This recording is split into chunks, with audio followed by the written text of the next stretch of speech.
Bienvenidos y bienvenidas a un nuevo capítulo de Universidad de Chile Podcast, un espacio de difusión científica, académica y cultural producido por el equipo de Prensa UChile.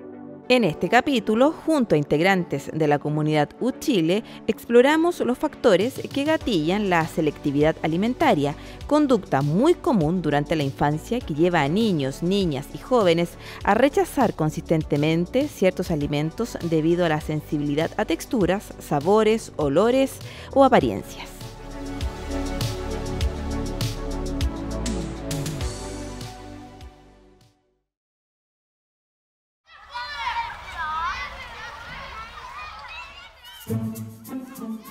Si estás a cargo de niños o niñas, probablemente te has tenido que enfrentar a episodios tensos cuando te sientas a la mesa. La comida, un momento de encuentro para compartir en familia o amigos, rápidamente se puede tornar en un factor estresor, no solo para quien cuida de la buena alimentación, sino que también para aquel niño o niña que no quiere comer. Si te sientes representado, puede que te hayan tildado de mañoso o mañosa e incluso obligado a comerte todo el plato antes de salir a jugar. Pero, ¿podemos decir que todo es maña o hay algo detrás de dicha conducta? Muchas razones existen hoy para explicar este fenómeno, entre ellas la selectividad alimentaria. Es una conducta de selectividad alimentaria donde los niños y niñas pueden estar como incorporando un repertorio acotado de alimentos en su ingesta o dieta diaria, o rechazar el incorporar ciertos alimentos dadas sus características físicas, ¿cierto? Olor, textura, temperatura, etc. Y esto también se puede ver reflejado o puede estar alterando en gran medida la dinámica familiar. Sí, esos son como los factores más importantes a considerar en estas conductas de selectividad alimentaria que suelen ser consideradas problemáticas.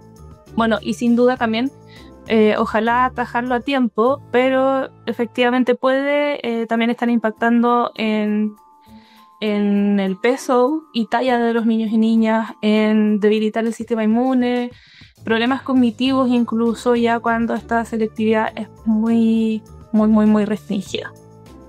Ella es Valentina Escobar, terapeuta ocupacional egresada de la Universidad de Chile y profesora de la misma escuela, quien se ha especializado en el trabajo de niños y niñas con dificultades a la hora de comer.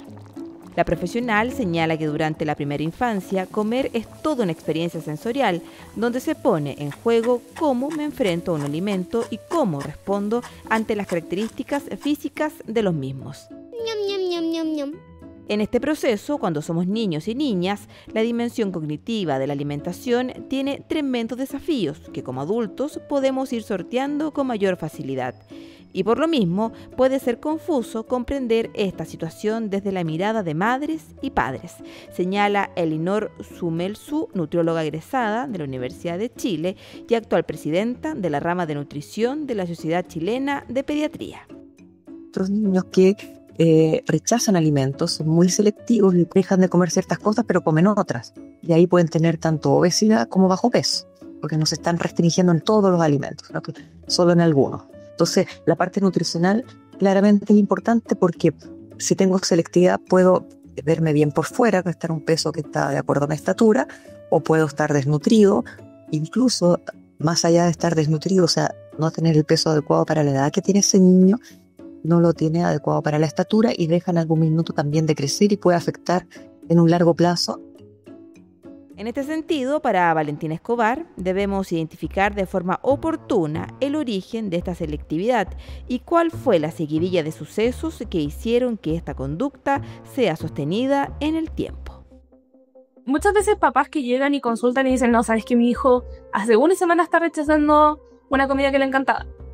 Puede ser una bandera roja que uno va a ir acompañando, pero no inmediatamente asumir que hay una selectividad alimentaria. Ya, de hecho, es parte del desarrollo también. Entre los 2 y los 6 años particularmente se genera un periodo de neofobia donde introducir nuevos alimentos para los niños es más desafiante, o incluso empiezan a rechazar alimentos que antes habían incorporado. Todos somos selectivos con la comida. ya que preferimos ciertas preparaciones por sobre otras. De hecho, según la literatura, entre un 20 y hasta un 50% de los niños podría atravesar por una etapa transitoria de rechazo a ciertos alimentos. Pero una conducta que persista en el tiempo debe ser observada con mayor atención por especialistas de terapia ocupacional, fonoaudiología, nutrición y nutriología para evaluar si efectivamente hay un problema sensorial de por medio. También sucede muchas veces que a propósito de eventos que son traumáticos para un niño o niña, no son traumáticos para uno como adulto, pero para ellos sí es muy traumático.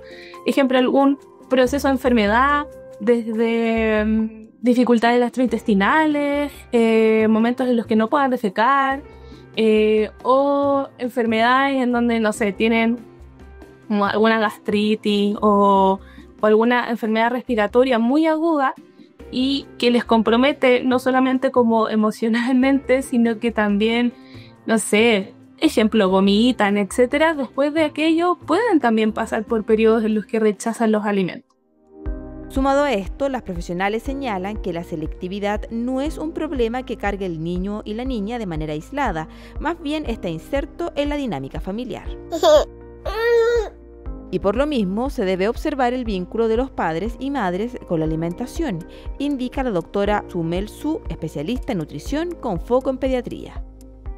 Es muy distinto tener un padre muy aprensivo que le da mucho miedo cambiarle la alimentación porque a lo mejor va a bajar más de peso o va a comer menos, a tener un padre muy autoritario, por ejemplo, que lo va a castigar porque no come y va a producir entonces mayor patología porque menos va a comer. O sea, se identifican las habilidades de los padres, los tipos de temperamento que tienen los padres, y los tenemos todos, ¿no es cierto? No es porque hay alguna patología, todos somos más o menos de alguna característica.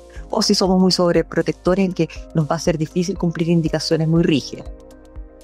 Si piensas en tu infancia, quizás esto se aleje mucho de tu experiencia, donde en ocasiones sigue primando la cucharada a la fuerza. Pero lo cierto es que la forma en que se van resolviendo estos puntos críticos en la historia de vida de un niño son cruciales para su vínculo con la alimentación a futuro, los que pueden hacer que la selectividad aparezca y remita fácilmente o crezca como una bola de nieve. Y se trabajan ahí con nutricionistas y con terapeutas ocupacionales para cambiarle como la textura o la vista a ciertos alimentos para que se puedan atrever a aproximarlos a la boca y a poder comerlos. Y esto, como veíamos en el primer punto, es súper importante para un niño, para un adolescente, porque le permite socializar. Permite que ese niño vaya a la cena de fin de año, vaya a un viaje de estudio, vaya a un fin de semana con sus compañeros y no tenga que estar aislándose para comer.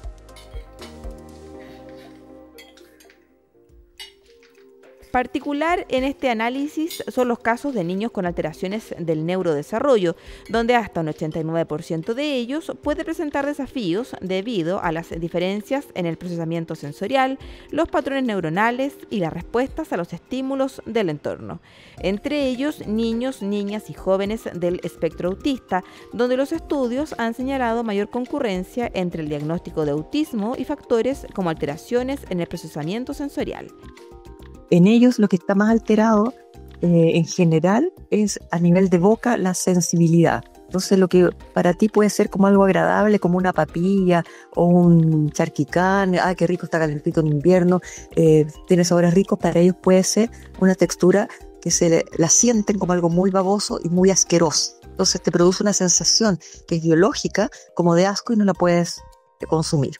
Y eso lleva a que consuman ciertos alimentos para que no se noten esas texturas babosas o algunas cosas que son más crocantes como galletas, cereales y ese tipo de alimentos. En torno a este último punto, Valentina Escobar complementa. Niños con autismo, además de lo sensorial, está muy marcado esto de la inflexibilidad cognitiva. Entonces nos enfrentamos a niños que aceptan, no sé, galletas, pero es un determinado tipo de galleta, una determinada marca en determinado formato, porque ese alimento es siempre predecible y va a ser siempre de las mismas características, de la misma forma. A ese nivel como de desafío en cuanto a la flexibilidad cognitiva nos enfrentamos. Y ahí también entendemos por qué los grupos alimenticios como las proteínas, las verduras y las frutas son aquellas más rechazadas, porque son aquellos alimentos más variables en su formato. O sea, Desde que yo cogí una manzana que por fuera se veía rojita y turgente y en realidad está harinosa. Pésima experiencia. Pésima experiencia. Y hay niños y niñas que les va a costar como generalizar y entender que, bueno, de las 10 manzanas que a uno le ofrecen, una puede salir harinosa, otra más turgente y dulce, otra más ácida, etc. Entonces, en una fruta ya tenemos una variedad de sensaciones que podemos experimentar. A esto se suman otros diagnósticos del neurodesarrollo como el déficit atencional o discapacidad intelectual, que también están atravesados por aspectos cognitivos y que presentan mayores desafíos en funciones ejecutivas o cómo se disponen a los procesos de aprendizaje. Por lo mismo, el trabajo desde terapia ocupacional es fundamental, indica la profesora Escobar. Lo importante es que nosotros entendemos la conducta, ¿ya? Y vamos a buscar los orígenes de esta conducta.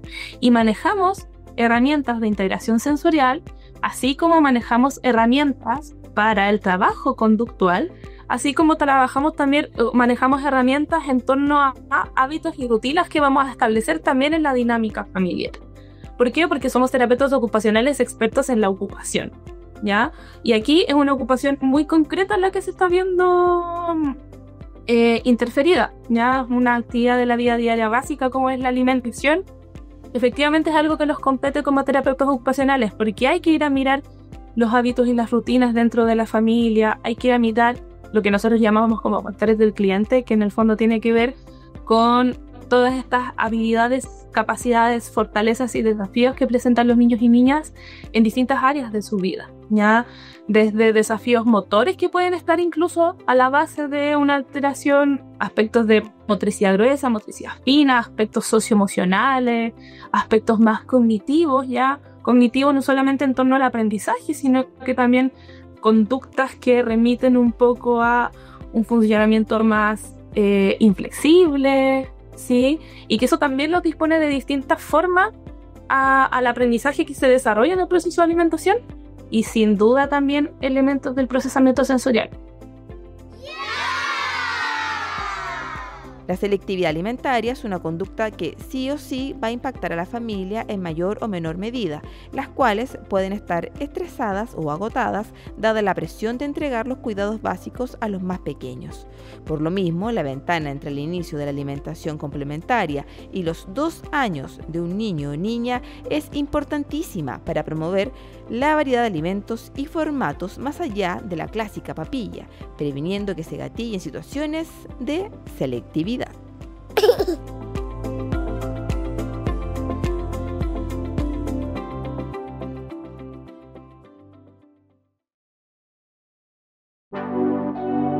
Esto ha sido Universidad de Chile Podcast. Recuerda que puedes encontrar nuestros capítulos en YouTube, Tantaku, Uchile TV, Radio Universidad de Chile y en tus plataformas de streaming favoritas. Síguenos para que no te pierdas ninguna actualización.